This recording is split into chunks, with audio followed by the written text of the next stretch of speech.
Aleluia. Abra a sua Bíblia, por favor.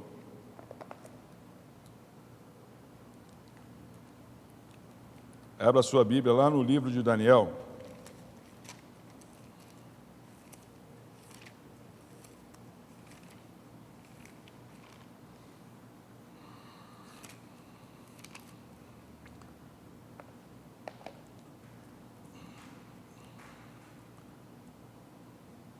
Livro de Daniel, no capítulo 3.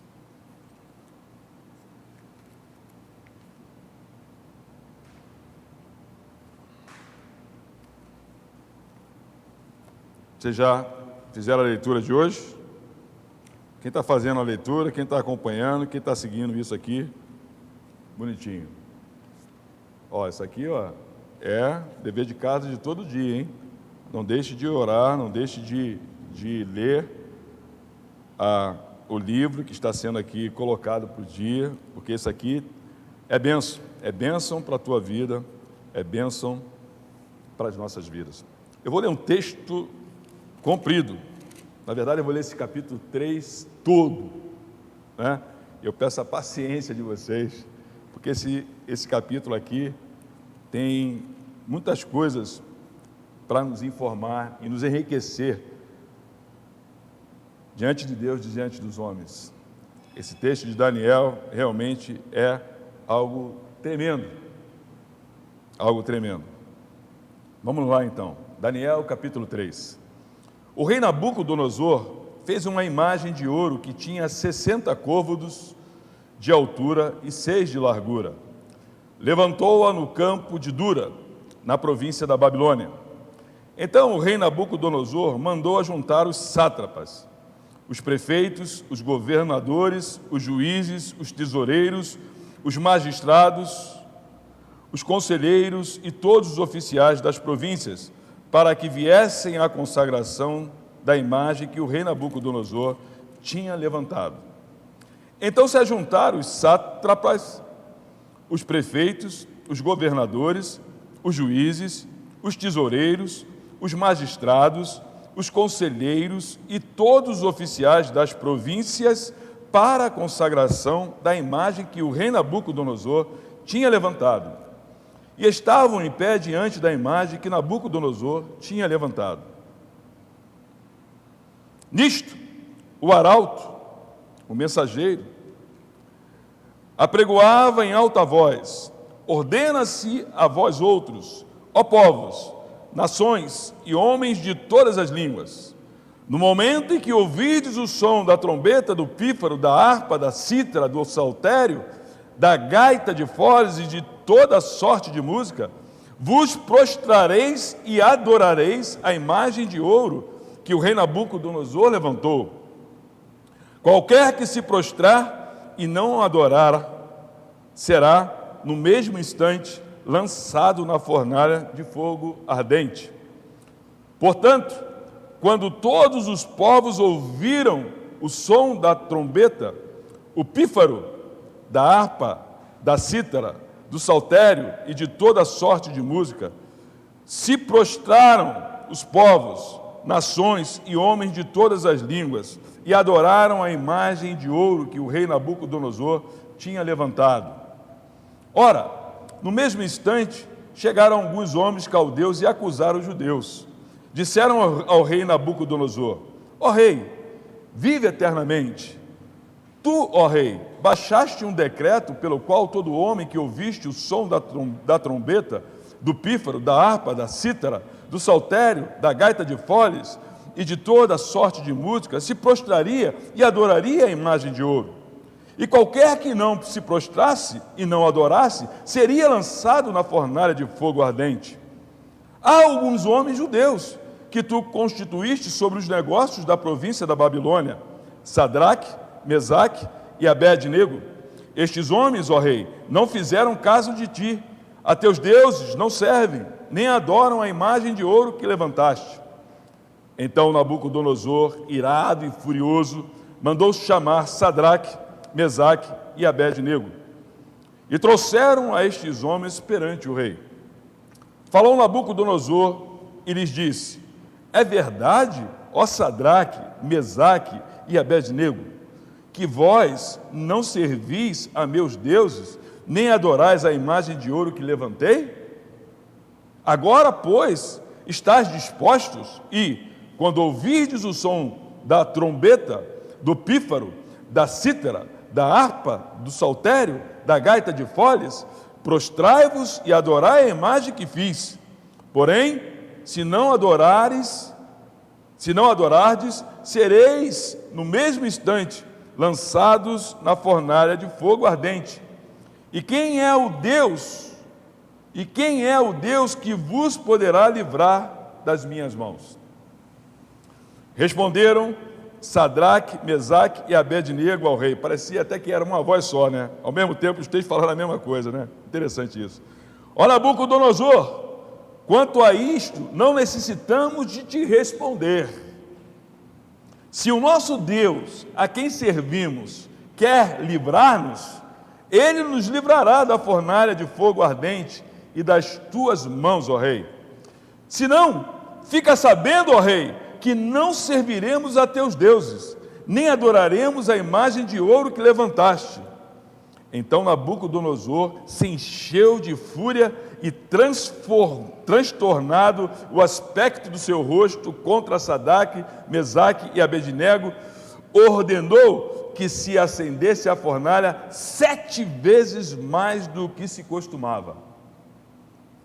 Ordenou aos homens mais poderosos que estavam no seu exército que atassem Sadraque, Mesaque e Abednego e os lançassem na fornalha de fogo ardente. Então, estes homens foram atados com os seus mantos, suas túnicas e chapéus e suas outras roupas, e foram lançados na fornalha sobremodo acesa. Porque a palavra do rei era urgente, e a fornalha estava sobremaneira acesa. As chamas do fogo mataram os homens que lançaram de cima para dentro a Sadraque, a Mesaque e a Abednego. Estes 3 homens, Sadraque, Mesaque e Abednego, caíram atados dentro da fornalha sobremaneira acesa. Então o rei Nabucodonosor se espantou e se levantou depressa e disse aos seus conselheiros: não lançamos nós 3 homens atados dentro do fogo? Responderam ao rei: é verdade, ó rei.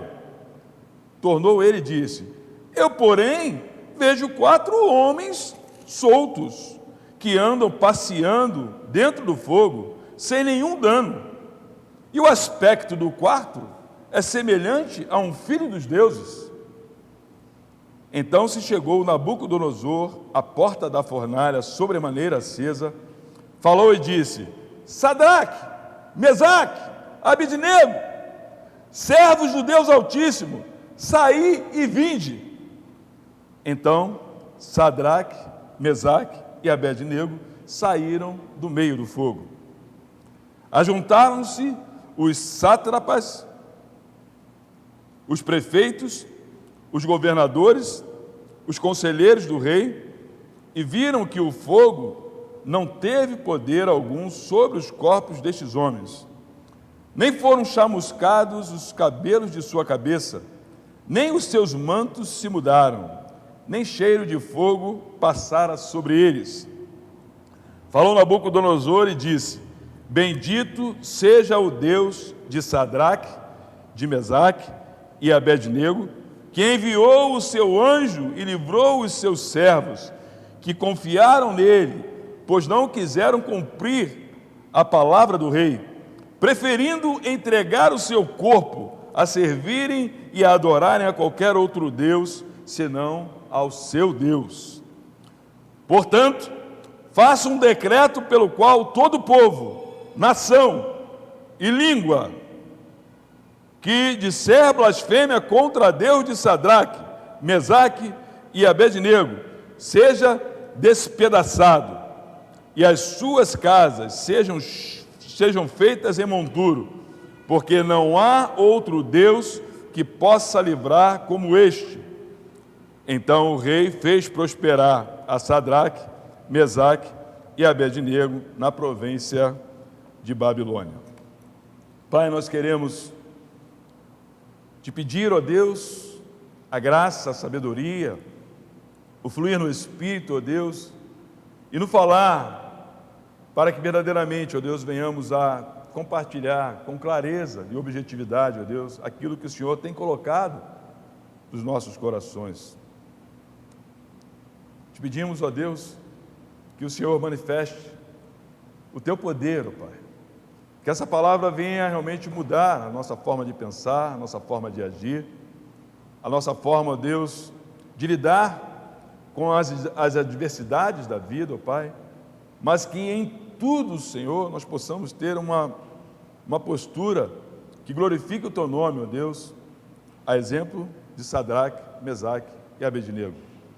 Vem, Senhor, aqui e manifesta realmente a Tua presença neste lugar e aonde, ó Deus, estiverem nos ouvindo, aonde, Senhor, estiverem realmente sendo detidos, ó Deus, para ouvir esta palavra, que Teu Espírito alcance a cada um e opere maravilhosamente, ó Deus, além do que nós possamos pedir, imaginar ou pensar, ó Deus, que o Senhor venha realmente envolver essas vidas com a Tua presença, promovendo libertação, promovendo transformação, promovendo salvação, pelo poder santo e poderoso do nome de Jesus Cristo.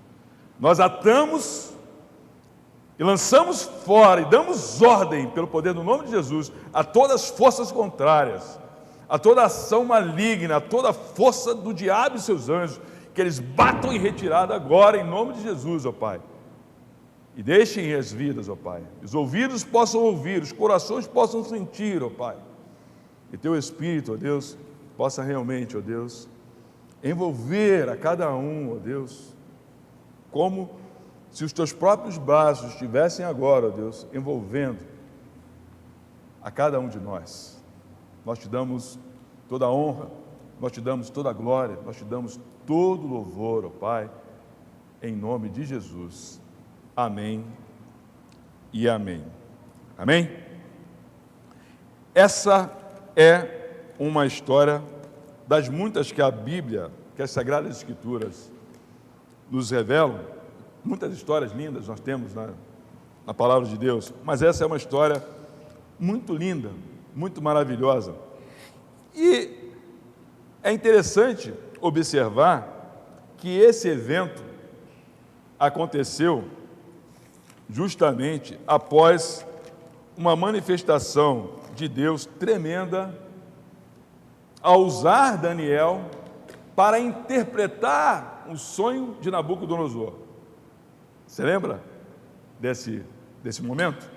Se a gente voltar um pouquinho aqui antes, em Daniel, a gente vai ver aqui que Daniel, ele não só traz a interpretação do sonho, mas ele diz, e que era o grande questionamento de Nabucodonosor, porque eles pediram, ele quando mandou chamar os magos, os feiticeiros, né, toda aquela gente que ele contava que pudesse realmente falar para ele o que ele tinha sonhado, aqueles homens começaram a enrolar ele, o Nabucodonosor percebeu que os caras estavam enrolando ele e mandou, né, passar lenha nos caras, né? E Daniel, quando soube que havia um decreto, havia uma ordem, né, para matar todos os sábios da Babilônia, Daniel, ele chamou seus amigos, pediu ao Arioque, que era o comandante, o chefe da guarda, que tinha essa ordem para matar todo mundo, chamou seus amigos e foram buscá-lo juntos na presença de Deus, para ter de Deus esse discernimento, essa interpretação do sonho. E Deus revelou a Daniel. E Daniel, naquela ocasião, ele fala algo muito tremendo para Nabucodonosor, né? E ele disse, lá no capítulo 2, no versículo 20, disse Daniel: seja bendito o nome de Deus de eternidade a eternidade, porque dele é a sabedoria e o poder. É ele quem muda o tempo e as estações, remove os reis e estabelece reis, e dá sabedoria aos sábios, e entendimento aos inteligentes.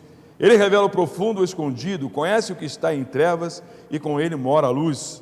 A ti, ó Deus de meus pais, eu eu te rendo graças e te louvo porque me deste sabedoria e poder, e agora me fizeste saber o que te pedimos, porque nos fizeste saber este caso do rei.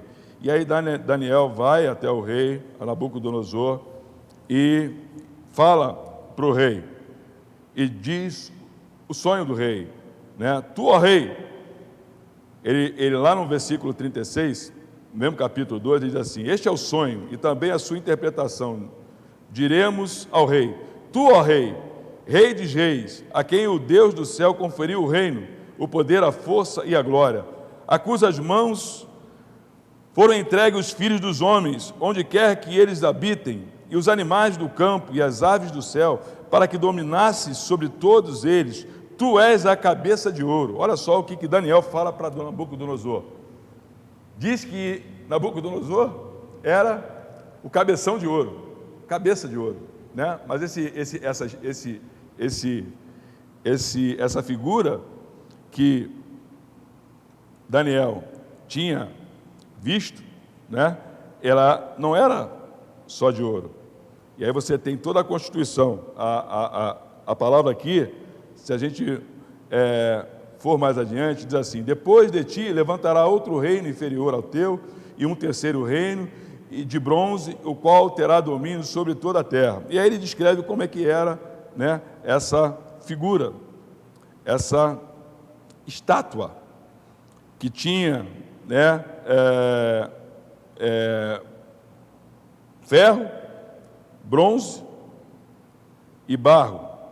Aqui ele descreve, lá no versículo 40, ele diz assim: o quarto reino será forte como ferro, pois o ferro de tudo quebra e esmiuça, como o ferro quebra todas as coisas, assim ele fará em pedaços e esmiuçará. Quanto ao que viste nos pés e nos artelhos, em parte de barro e oleiro, em parte de ferro, será esse um reino dividido. Contudo, haverá nele alguma coisa da firmeza do ferro, pois que viste o ferro misturado com barro. E lá no versículo 46, Daniel fala, Nabucodonosor fala, depois de Daniel ter dito que ele tinha sonhado e dar a interpretação do sonho, Nabucodonosor fala, pouco antes desse evento que nós lemos aqui no capítulo 3, do evento da fornalha. Nabucodonosor diz: então o rei Nabucodonosor se inclinou e se prostrou, rosto em terra, perante Daniel, e ordenou que se lhe fizessem oferta de manjares suaves e perfumes. Disse o rei a Daniel: certamente o vosso Deus é o Deus dos deuses, e o Senhor dos reis, e o revelador de mistérios, pois pudeste revelar este mistério. Então o rei agradeceu a Daniel e deu-lhes muitos e grandes presentes, e os pôs por governador de toda a província da Babilônia, como também o fez chefe supremo de todos os sábios da Babilônia. E a pedido de Daniel, constituiu o rei a Sadraque, Mesaque e Abednego sobre os negócios da província da Babilônia. Daniel, porém, permaneceu com o rei. Quer dizer, algo realmente estranho, que depois de um evento como esse, de uma manifestação como essa, em que Daniel e seus amigos, especificamente Daniel, que é o interlocutor nesse caso, né, foi aquele que teve a descrição do sonho e a interpretação do sonho. E Nabucodonosor reconhece a Deus como um Deus grandioso, maravilhoso.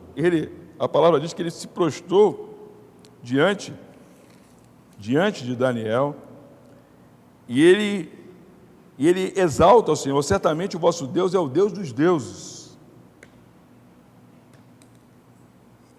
E a gente fica parando para pensar, puxa, há pouco tempo atrás, o rei Nabucodonosor foi surpreendido, impactado por algo tremendo, de 4 rapazes que eram fiéis a Deus, que professavam a sua fé, a sua crença no Deus Todo-Poderoso, Deus de Israel. E esse homem que engrandeceu esse Deus, que reconheceu que esse Deus era o maior de todos, que não havia deuses como o Deus de Daniel, de Sadraque, de Mesaque e Abednego.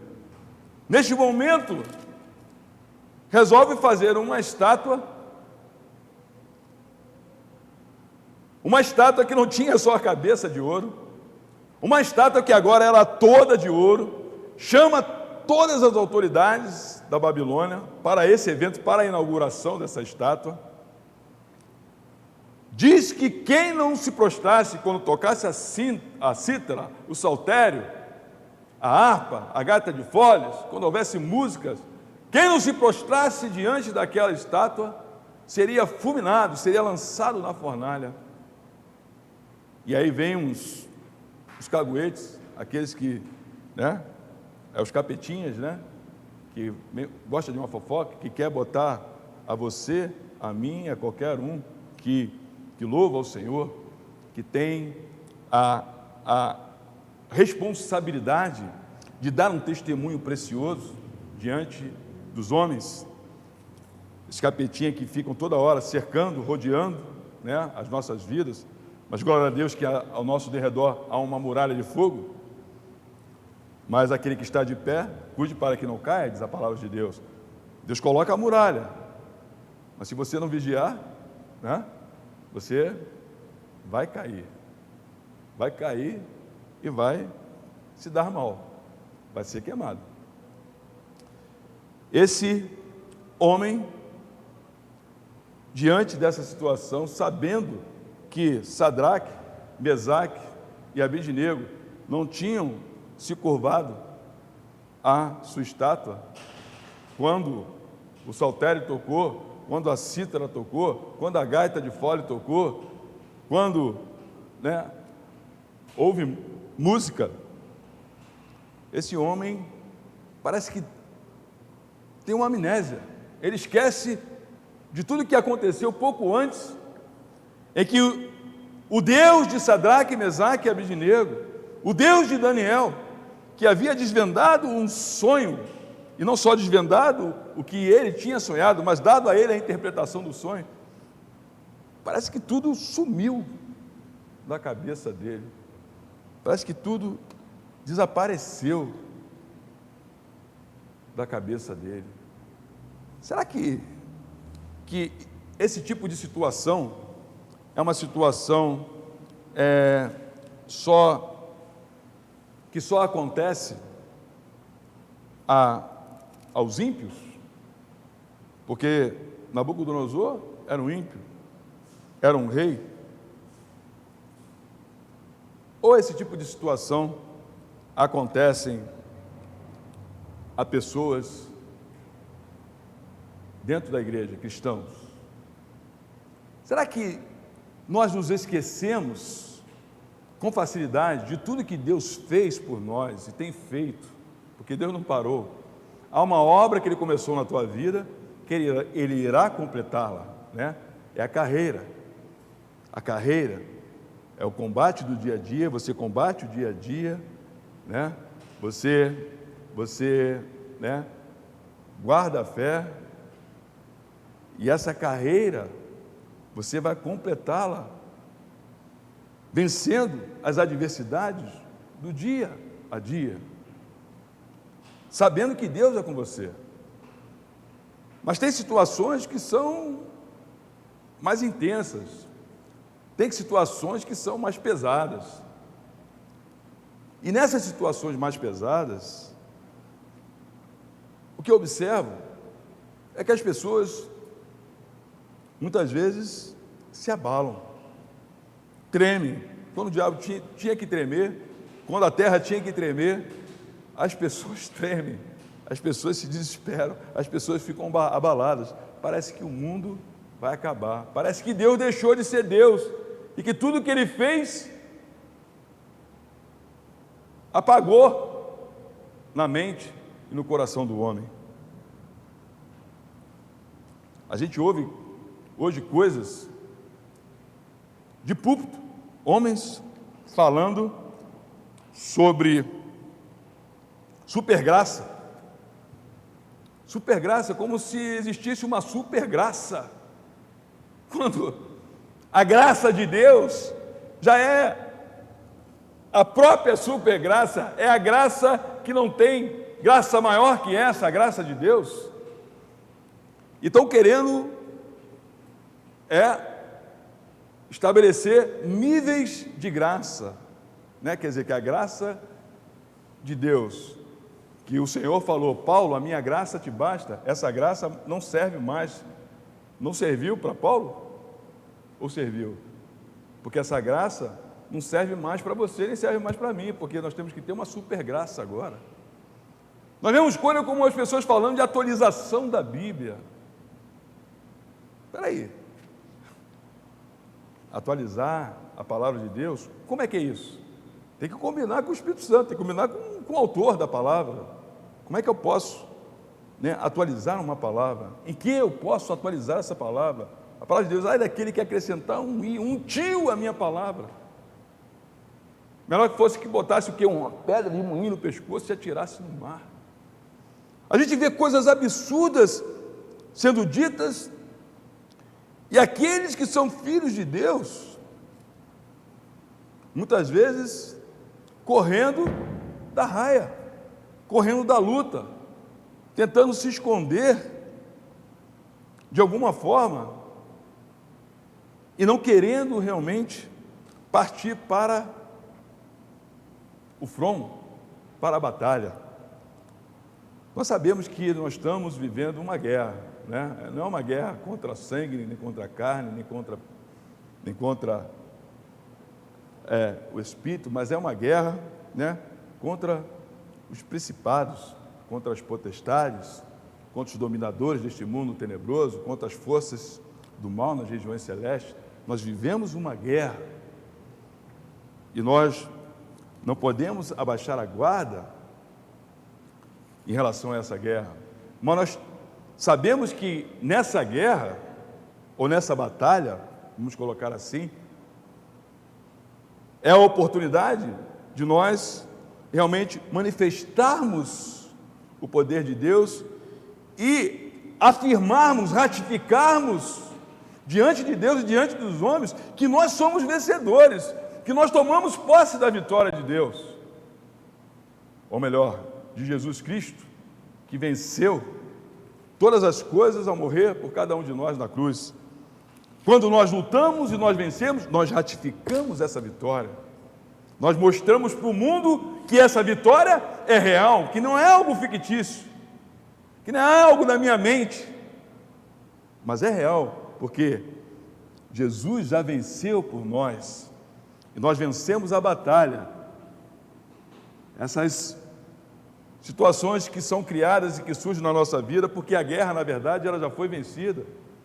E nós sabemos que a vitória é nossa, e nós sabemos quem está na frente dessa guerra, que é o nosso general, que é Jesus Cristo, que está conosco, e Ele falou que Ele ia para junto do Pai, mas deixaria o Espírito Santo conosco até a consumação dos séculos. Todos os dias o Espírito Santo estaria conosco. E tudo que você precisar e tudo que você necessitar, você pode orar no seu quarto, lá em Mateus 6,6, no secreto, buscar a presença de Deus, colocar diante de Deus e ouvir a Deus e sentir de Deus realmente algo que você não sentia, algo que vai te levar a uma condição de paz, muitas vezes de gozo, mas que vai te levantar em ousadia para enfrentar aquela situação adversa. E parece que muitas vezes nós nos esquecemos disso. Nós nos esquecemos disso. A gente vê Abraão tomando um posicionamento diante de Deus, em que Deus tinha prometido um filho, demorou um tempo até chegar esse filho. Quando esse filho chegou, Abraão estava com 100 anos, Sara com 90 anos. Esse filho veio, que era o filho da promessa, o filho que Deus ia abençoar a todas as nações, a todas as famílias da terra. E Deus pede esse filho a Abraão para sacrificar, para matar o filho. E Abraão não pensa duas vezes e leva esse filho para o sacrifício. E a gente olha para Abraão. Abraão as pessoas chamam, e o título que Abraão ganha, né, é o homem que é o pai da fé. O pai da fé. Não há um homem com uma fé igual a Abraão, se a gente pode falar assim. Mas eu olho para Abraão e vejo Abraão é um louco da fé. É um louco da fé, como Sadraque, Mesaque e Abednego realmente eram três loucos da fé, e que não titubearam, e que não recuaram do seu posicionamento, mas se colocaram diante do rei que já havia dado a eles postos, do rei que já havia reconhecido que o Deus dele era o maior de todos, do rei que eles achavam que agora, depois da manifestação de Daniel em discernir o sonho, de dizer o sonho, de interpretar o sonho, as coisas iam se acomodar. Não, as coisas não se acomodaram, pelo contrário, vem uma prova de fogo. Você já passou por isso? Deus te dá uma vitória tremenda, né? Deus te dá uma vitória tremenda, você toma posse, agora vamos decolar, e de repente vem outra prova de fogo, e aí você, poxa, mas o que aconteceu? Falando isso, eu me lembro de Elias, né? Que ali diante daquele povo idólatra, aqueles pagãos, os que adoravam a Baal, e Elias orando aos céus, orando ao Senhor, e Deus mandando fogo, destruindo todo aquele altar, todo aquele sacrifício que foi regado, que foi molhado ali, encharcado de água, e aquele negócio tremendo tendo acontecido, e logo depois Elias se escondendo numa caverna. E a gente fica imaginando, meu Deus, como é que é isso? Um homem que ora, que homem tremendo é esse? Quem que você conhece que orou, pediu a Deus para descer fogo dos céus e desceu o fogo dos céus? Quem? Elias é esse homem. Elias orou a Deus e Deus obedeceu a Elias. Deus honrou a Elias. E Sadraque, Mesaque e Abednego, agora, numa prova de fogo, eles não se curvam à ordem do rei. Rei, o Senhor não nos conhece, rei. O Senhor não sabe quem é o nosso Pai. O Senhor não sabe de onde nós estamos vindo. O Senhor não nos conhece, rei. Nós não somos homem de negar ao nosso Deus. Nós não somos homens de recuar para desagradar ao nosso Deus. Eu recebi essa semana um vídeo, e está circulando aí, do iraniano, né? Youssef Nardakani, esse homem que se converteu com 19 anos e logo depois, alguns anos, 3 anos depois, me falha a memória, foi consagrado a pastor. E o fato dele ter se consagrado a Deus, ter se convertido ao Evangelho e começar a pregar a palavra ali no meio do seu povo, isso fez com que as autoridades pegassem esse homem, né, e o prendessem a despeito de negar ao Deus do muçulmano. E esse homem foi preso e durante 3 anos a causa desse homem foi julgada, foi analisada, foi avaliada.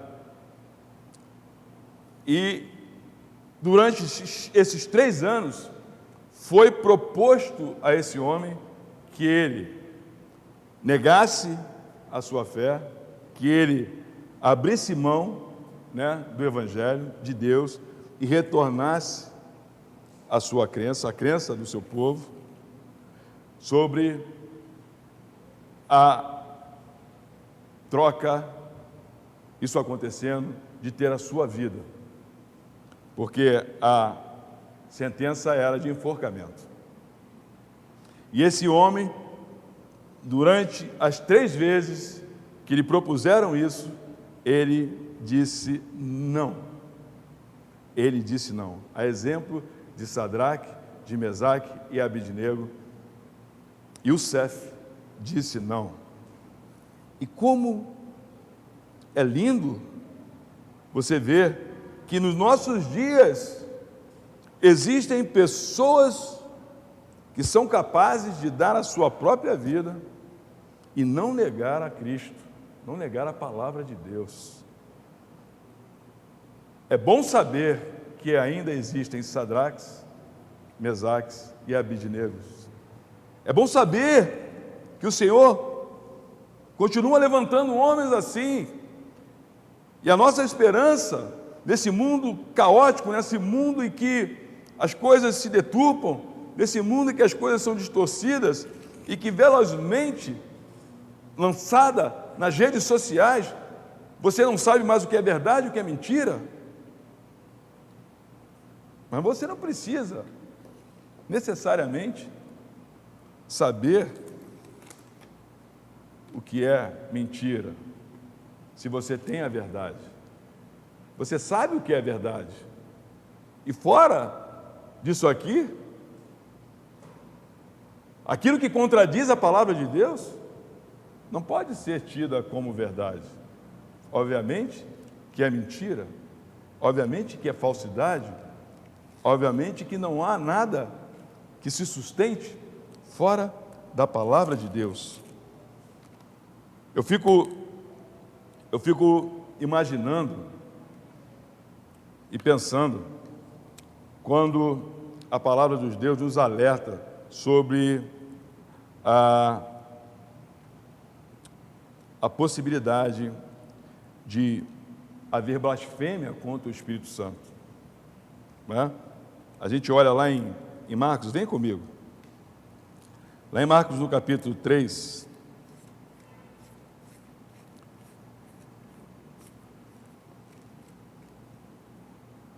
Marcos, no capítulo 3, no versículo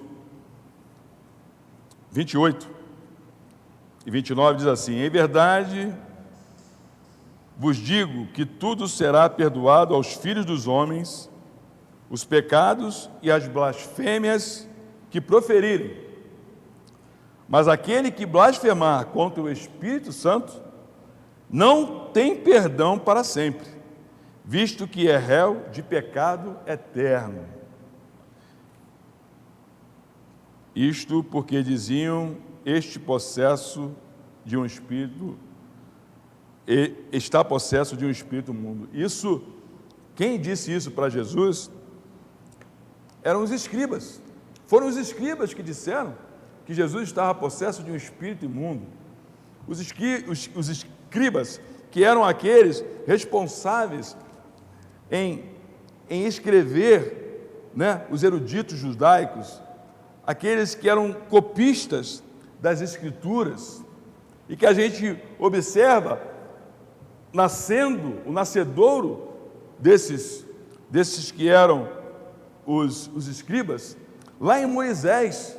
Quando Moisés subiu ao monte, você lembra que Moisés subiu ao monte, Deus deu ali os mandamentos, e Moisés escriturou tudo aquilo. Ali nasce essa função dos escribas, e que a gente vê, que surgiu por cerca do tempo de Esdras, onde a coisa foi realmente instituída. E esses homens dizendo que Jesus estava possesso de um espírito imundo. A gente, lá em Mateus, no capítulo 12, em Mateus, no capítulo 12, a gente tem um trecho que é paralelo a esse, semelhante a esse, 12:31, diz assim: por isso vos declaro, todo pecado e blasfêmia serão perdoados aos homens, mas a blasfêmia contra o Espírito Santo não será perdoada. Se alguém proferir alguma palavra contra o Filho do Homem, olha só que coisa, hein? Olha que coisa, preste bem atenção. Se alguém proferir alguma palavra contra o Filho do Homem, ser-lhe-á isso perdoado. Quem é o Filho do Homem? Jesus Cristo, não é? Isso você ainda tem perdão. Agora, mas se alguém falar contra o Espírito Santo, olha que coisa, não lhe será isto perdoado, nem neste mundo, nem no porvir. Jesus morreu, ressuscitou, foi assunto aos céus. Ele deixou quem? O Espírito Santo. O Espírito Santo que habita em você, que habita em mim. Quem falar alguma coisa, quem blasfemar contra o Espírito Santo. Você sabe o que é blasfemar? Blasfemar é ultrajar, é dizer palavras ofensivas a alguém ou algo digno de respeito. Quer dizer, você ultraja, você diz coisas desrespeitosas a esse alguém. É uma proposição desarrazoadíssima, algo absurdo, algo que não tem razão. E quando a gente vê essas pessoas falando de supergraça, de atualizar a Bíblia, eu não quero enquadrar, não estou aqui para julgar nem para enquadrar, mas a gente tem que ter temor diante de Deus. A gente precisa ter temor diante de Deus. A gente precisa realmente olhar para essa palavra e ler essa palavra, aprender essa palavra, ter essa palavra nos nossos corações e ter temor por essa palavra. As pessoas estão querendo passar por cima da palavra de Deus. As pessoas não estão mais respeitando as Escrituras, naquilo que ela nos revela, a pessoa de Jesus Cristo, naquilo que ela revela, a pessoa do Pai, Deus Pai, aquilo que ela nos revela, a pessoa do Espírito Santo. E a gente fica sem entender. Como ousa? Quem és tu para se levantar contra a palavra de Deus? A gente vai orar, vai estar orando aqui por vários pedidos. Outro dia eu estava falando com o Luiz, o Luiz está aí numa luta, numa prova, a gente continua orando, a gente crê no milagre, está esperando aí, pela medicina, não há possibilidade da Bia engravidar, mas a gente crê no milagre de Deus. Enquanto Deus não falar, para de orar porque não é a minha vontade, aí a gente vai parar de orar. Mas enquanto Deus não falar nada, a gente vai continuar orando. E eu falava para o Luiz, lindo é você e Bia, todos os dias, viverem como se a promessa estivesse para chegar para vocês, sorrindo, alegres. E se as pessoas vierem, um tapinha na costa, vir querer, de alguma forma, trazer uma palavra de consolo, mas uma palavra, aquela palavra de pena, uma palavra que não é uma palavra de ânimo, que não é uma palavra de fé. Não se aflija, não acuse esse golpe. Mantenha-se firme, mantenha-se alegre, você e Bia, mantenha-se alegre, porque esse é o testemunho que vai abalar, que vai impactar, é justamente Eu esperando a promessa de Deus, mas não esperando de qualquer maneira, entende? Esperando com alegria, esperando com a certeza, com a convicção de que Deus vai me trazer o meu filho. E eu diria para você que espera de Deus hoje alguma coisa, você que está lutando com Deus pelo seu prometido, por sua prometida, por um emprego, pela cura do seu filho, pela cura do seu marido, pela conversão da sua esposa, do seu esposo, seja lá o que for, espere, se alegrando na presença de Deus, se deleitando na presença de Deus, se satisfazendo pela presença de Deus, não deixando para se satisfazer na hora que a coisa acontecer,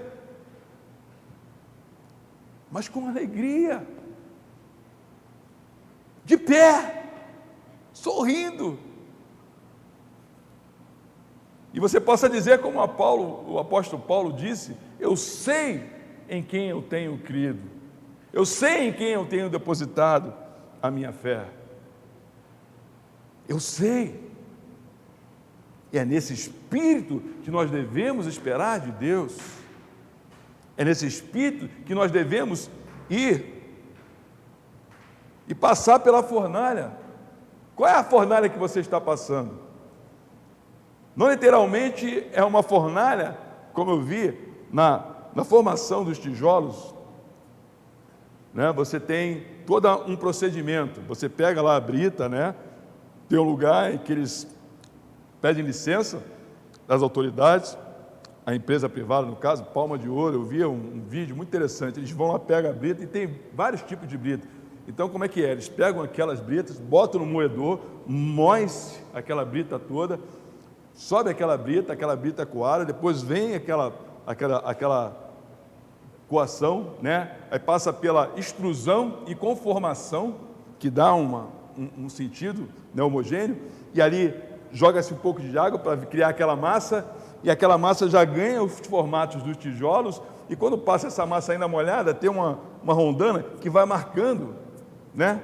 Etiquetando, como se fosse etiquetando os tijolos, algo lindo. E quando aqueles tijolos são levados, umedecidos, para a fornalha, eles mudam de cor, porque é um material na brita que faz com que, com a ação do calor, né, a gente tenha um tijolo que parece que era cor de cimento, vira o tijolo, aquele tijolo avermelhado. E aí você tem vários níveis de tijolos, né? O 6, o 8, o 10 e o 12. Várias qualidades de tijolo que passam por todo um sistema de qualidade, uma aprovação de qualidade, de impacto, de resistência, enfim. A exemplo da construção do tijolo que edifica a casa, que serve para a construção da casa, da mansão, do edifício, e você tem vários tipos de tijolos. Para cada situação, você tem um tijolo específico. Fazendo um paralelo, nós poderíamos dizer que nós somos os tijolos dessa edificação, desse edifício em Cristo Jesus, em que o Senhor conta conosco para edificar essa construção, que é a sua igreja, que é a sua noiva. E aí a gente sai do tijolo e passa para a noiva que é uma pessoa, que é uma mulher, que é linda, que está vestida, que está ataviada e deve estar ataviada, que não deve ter mancha, que não deve ter rugas, que deve ser encantadora, que todos olham. E no casamento, quando vem a noiva, todo mundo para ver a noiva, todo mundo para olhar para a noiva. E Deus nos deu o privilégio de sermos a noiva de Cristo, a noiva de Jesus Cristo. Nós não podemos nos esquecer que Deus nunca deixou e nos deixará permanecer na luta sozinho. Nunca nos deixou lutar sozinho, Ele nunca nos deixará lutar sozinho. Por isso que a palavra de Deus: eu estarei convosco até a consumação dos séculos, todos os dias. todos os dias. Qual é a luta que você tem enfrentado, meu irmão, minha irmã? Qual é a fornalha que você está passando? Eu diria para você o seguinte: Nabucodonosor mandou aumentar o fogo lá, a fornalha, a intensidade do calor 7 vezes mais, não foi? Eu diria para você o seguinte, que aqueles que estão intentando contra nós, que pensem muito bem no que estão fazendo, mas a gente não pode chegar para o nosso inimigo e falar: ó, pense muito bem no que você está fazendo, ou se você está fazendo uma obra contra mim, carrega mais, né? Carrega mais a intensidade do fogo, aumenta esse fogo, para você ver a glória de Deus através da minha vida. Ou tem gente que tem medo, né? Despacho. Uma vez eu vi uma história, um pastor que chegou para ele a notícia que fizeram um despacho para ele para destruir a vida dele, né? Aí ele falou: ó, manda dizer a essa pessoa que fez o despacho para aumentar lá a quantidade de boi, entendeu? Quantidade de farofa, bota tudo em dobro, o negócio fica mais, entendeu? Porque aí que ela não vê realmente a glória de Deus. Eu diria: qual é a tua fornalha? Qual é o teu desafio? Qual é o teu desafio? Em que você não será chamuscado, em que as tuas vestes, as tuas roupas, eles foram atados. Os homens mais fortes do reino da Babilônia foram chamados para atar a Sadraque, Mesaque e Abednego. Você já parou para pensar nisso? Que força que esses caras ataram a Sadraque, Mesaque e Abednego para eles não se mexerem, e eles foram jogados na fornalha. Eu não sei se a fornalha, né, devia ser, eu fico imaginando algo que era embaixo assim, porque os homens que lançaram Sadraque, Mesaque e Abednego, ao lançarem eles na fornalha, esses homens foram consumidos, esses homens morreram. Tal a intensidade do fogo. Imagina que calor que não estava aquilo. Gente, imagina você sendo jogado numa fornalha. Imagina se te pegarem para você negar a Cristo. Se você não negar a Cristo, eu vou te jogar na fornalha. O que você vai dizer? Tem gente que vai dizer: não lança na fornalha não, vai ver aquele fogo, só o calor do fogo, vai sair correndo. Muita gente vai negar a Cristo. Eu acho que é uma oportunidade, quando a gente lê um texto como esse, quando a gente ouve uma história como essa, e que não é história, gente. As pessoas olham isso, e eu estou falando aqui de um relato bíblico, isso é real, isso aconteceu, isso aqui não é ficção científica não, isso aqui não é história da carochinha, isso aqui não é um conto de fada, não, isso aqui aconteceu, isso aqui é real, e nós adoramos um Deus real, um Deus vivo, um Deus que está contigo todo o tempo. E não importa, volto a dizer, a fornalha que você está passando, se o calorzinho está queimando, se está começando a esquentar mais, se está ficando difícil de aguentar essa temperatura. Sabe o que acontece? E sabe o que está acontecendo? Se você está sentindo um calor, se você está sentindo um incômodo com fogo, se está difícil de aguentar essa temperatura, é porque você não está confiando em Deus. Você não está confiando que Deus está com você. Sabe por quê? Porque quando você confia que Deus está com você, acontece que nem Sadraque, Mesaque e Abednego. Eles foram lançados na fornalha, se levantaram de pé, e logo um anjo apareceu ali. E a gente sabe quem é esse anjo. Esse que era uma figura de um Deus ali no meio deles, e eles começaram a passear, né? É impressionante, porque aquilo que impedia-os de andar, de se locomover, de se mexer, de passear, foi queimado na hora. E toda a restrição, toda a limitação foi tirada da vida deles, e que eles ficaram ali passeando, né? E o fogo não ardia, o fogo não queimava, o fogo não doía, o fogo não era sentido.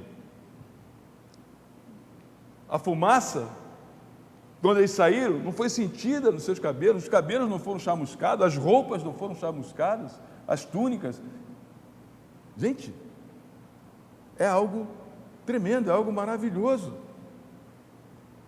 E se Deus fez isso com Sadraque, Mesaque e Abednego, se Deus fez isso com esses rapazes, Deus quer fazer o mesmo com você, meu irmão e minha irmã. E essa fornalha que você está passando, ela pode ser traduzida de diversas formas. Eu deixo para você enquadrar que tipo de fornalha que você está passando, que você está vivendo. E que em nome de Jesus, hoje, com a presença de Deus, com o derramamento do Espírito Santo na tua vida, tudo aquilo que te incomodava, tudo aquilo que te machucava, tudo aquilo que ardia, que te queimava até pelo fogo, que trazia angústia, que trazia tristeza, que te levava à depressão, à opressão, que te levava realmente à murmuração, que te tirava do centro, te isolando da presença de Deus, tudo isso vai desaparecer, tudo isso vai cair por terra, em nome de Jesus. Porque no Senhor nós encontramos paz, nós encontramos alegria, no Senhor nós encontramos livramento, no Senhor nós encontramos refrigério, no Senhor nós encontramos salvação.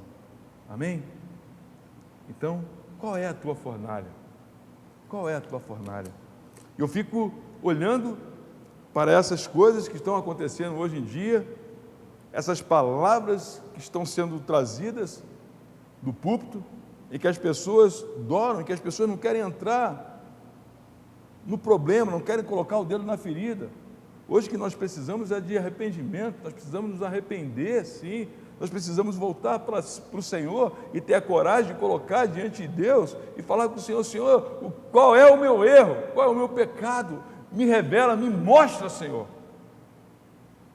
E nos arrependermos, chorarmos realmente, mas não é só chorar que resolve, porque arrependimento, verdadeiro arrependimento, ele traz um fruto diferente, ele mostra o seu fruto. O verdadeiro arrependimento nos leva a uma vida de santidade. Aquele que é filho de Deus não pode deixar de viver uma vida de santidade. E vida de santidade é vida sem pecado, é vida sem erro, é vida sem mácula, sem ruga, é vida sem foguinho, sem um palito de fósforo, uma cabeça de fósforo, né, te incomodando, em que você pode ser tocado e que você não vai sentir nada. Se você estiver na presença de Deus, nada vai sentir e nada vai te causar dano. Aleluia! Qual é a tua fornalha, meu irmão? Qual é a tua fornalha, minha irmã? Qual é o teu desafio? O que está te desesperando? É a pandemia? É o Covid? O que está te incomodando? Hoje eu fui com a minha filha, né, lá ver o coração da Giovana, né?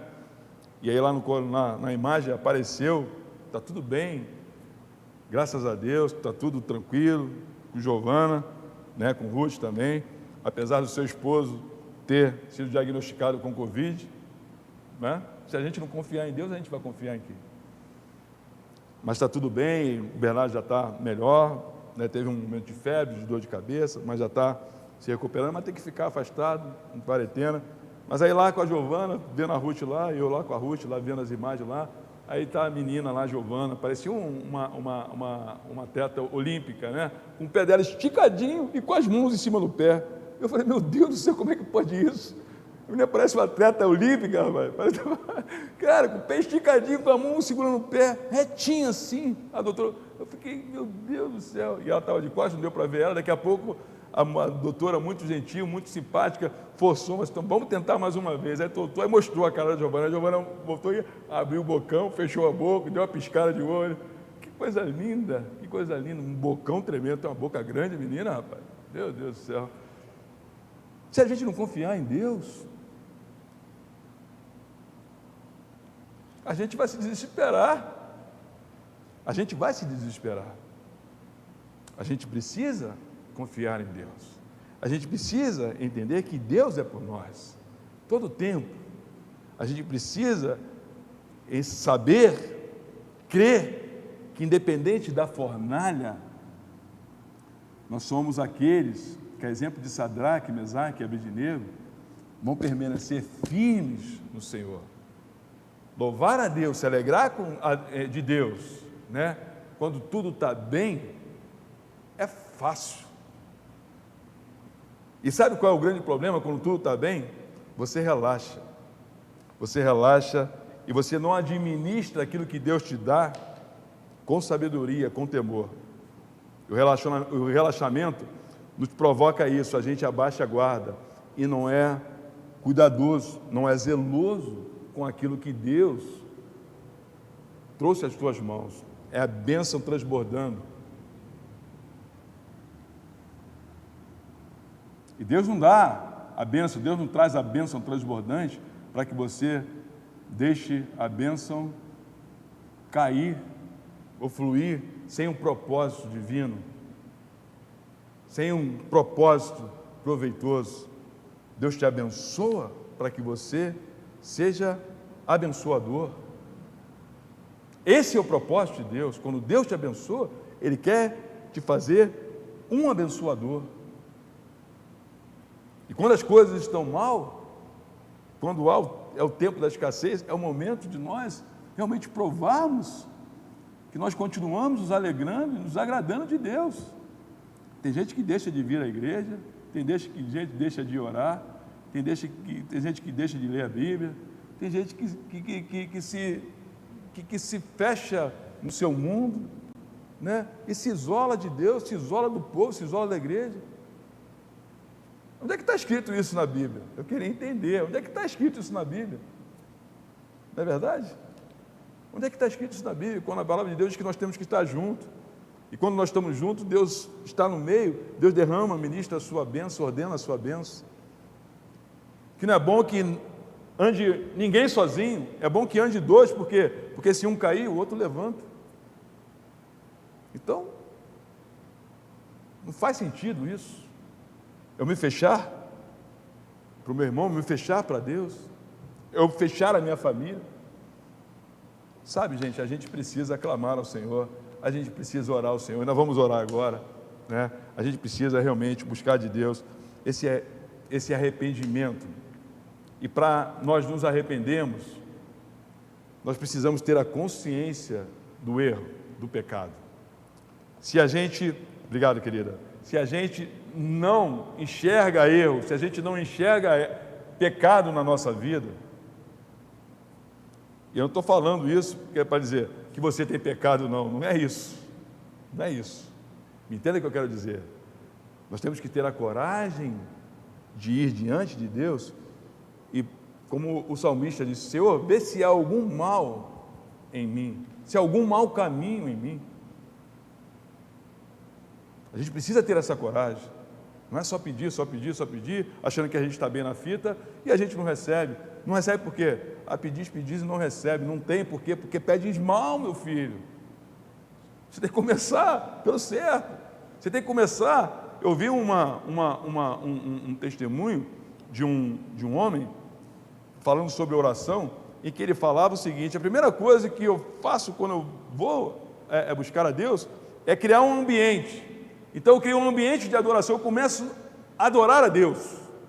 Começa a adorar a Deus. Né? E aí a gente começa a adorar, louvar a Deus, né?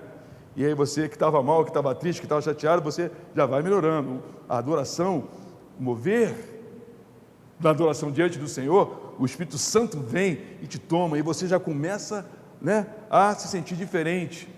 E aí vem o Espírito, e aí, nesse momento em que ele sente a presença de Deus na adoração, ele começa a reconhecer e colocar diante de Deus o trapo que ele é, e exaltando a Deus, conhecendo, revelando a Deus quem ele é também, numa reverência, num temor a Deus tremendo, por estar ali na presença de Deus. E aí ele volta à oração e vai à oração, e o ambiente vai crescendo. É como se o fogo fosse crescendo, né?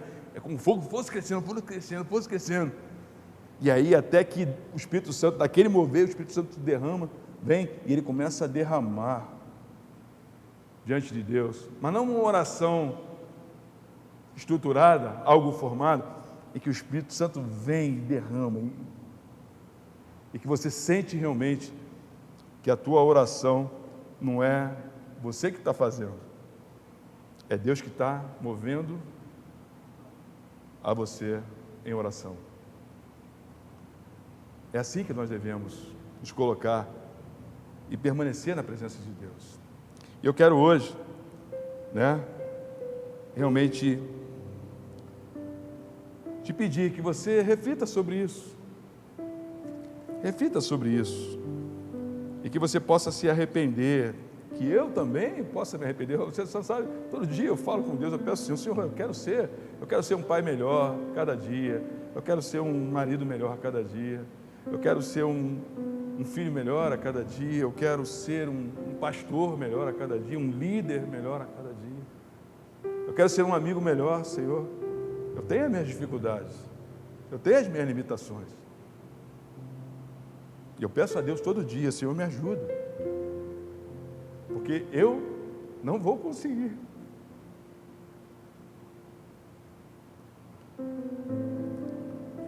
Sem Deus você não vai conseguir, mas com Deus você vai conseguir. Com Deus, a palavra de Deus diz que com Ele nós faremos proezas. Então não importa qual é a tua fornalha, não importa qual é o fogo que te espera, ou que já está queimando, em nome de Jesus, que esse fogo que está ardendo, que está queimando, que está te angustiando, que está te incomodando, esse fogo vai deixar de queimar, vai deixar de arder na tua vida, vai deixar de te incomodar, em nome de Jesus, porque Deus é contigo, aleluia, aleluia. Ele não é contigo somente hoje, Ele será contigo e quer ser contigo todos os dias. Aleluia, aleluia. Pense nisso, reflita sobre isso, olhe esses exemplos sagrados das Escrituras e avalia, pensa. Tem tantos detalhes que a gente poderia aqui citar desse trecho que nós lemos em Daniel. Foi um trecho grande que eu li, eu passei assim, passando, mas tem cada coisa, cada pérola, cada coisa preciosa que você pode ler e Deus te mostrar, te revelar coisas tremendas. A palavra de Deus diz em relação às pessoas que não têm temor, que não têm a compreensão, sabedoria. Lá em Hebreus, no capítulo 10, no versículo 31, diz assim: horrível coisa é cair nas mãos do Deus vivo. Em outro trecho, na nova versão internacional, na NVI, diz: terrível coisa é cair nas mãos do Deus vivo. Mas quando nós caímos e nós estamos na mão desse Deus vivo, confiamos na sua palavra e obedecemos a sua palavra, está tudo bem. Agora, quando nós caímos nas mãos desse Deus que é vivo, blasfemando da sua palavra, injuriando a sua palavra, aí é que o negócio fica estreito, aí que o negócio pega. Que nenhum de nós venha a ser pego dessa forma, e que a gente possa orar por essas pessoas que falam essas coisas. Deus tem misericórdia, Pai. Eu, como disse, não quero qualificar, não quero enquadrar se é blasfêmia, se não é blasfêmia. Não compete a mim, a nós só compete a orar, e nós vamos orar, e é o que nós vamos fazer agora, orar por esses pedidos aqui. Aleluia.